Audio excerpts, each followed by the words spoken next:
Hello everyone, my name is Wiem. In this video, I'll introduce our paper titled Behavioral Testing of Knowledge Graph Embedding Models, which I worked on together with Carolin, Kiril Gashteovski, Mathias Niepert, and Naoaki Okazaki.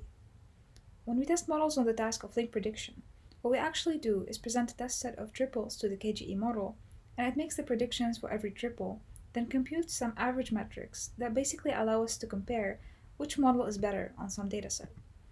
So, based on the MRR, we can simply declare that model A does better than model B in a given test set, but we don't know any specifics.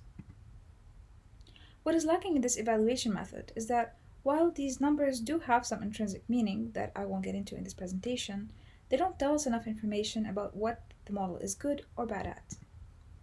And we can answer these questions by using behavioral testing. Behavioral testing is a software testing methodology concerned with testing different capabilities of a system as if it were a black box. You give the input and you wait for the output without needing to analyze the inner workings of a system. If we go back to knowledge graph embeddings, then the idea is to apply the same concept of behavioral testing for KGE models. We can target a variety of capabilities, like how models understand different relationships or entity types. In our paper, we define several possible capabilities. As an example, here we are looking at the capability of learning symmetric relations, for which we designed 4 tests. In one test, a model is trained on both sides of a symmetric relation. Barack Obama is the spouse of Michelle Obama, and the other way around. Testing on the same data can tell us that a model is good at memorization. In another test, we can train on only one side of a symmetric relation and test on the other.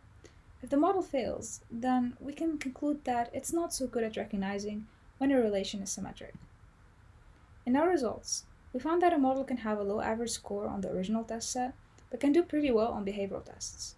The opposite can also be true, showing that our method can expose strengths and weaknesses within models that can help us understand what they are good for. Please visit our poster session and take a look at our paper for a better understanding. You can also find our source code on GitHub under KGE Eval. Thank you for your time.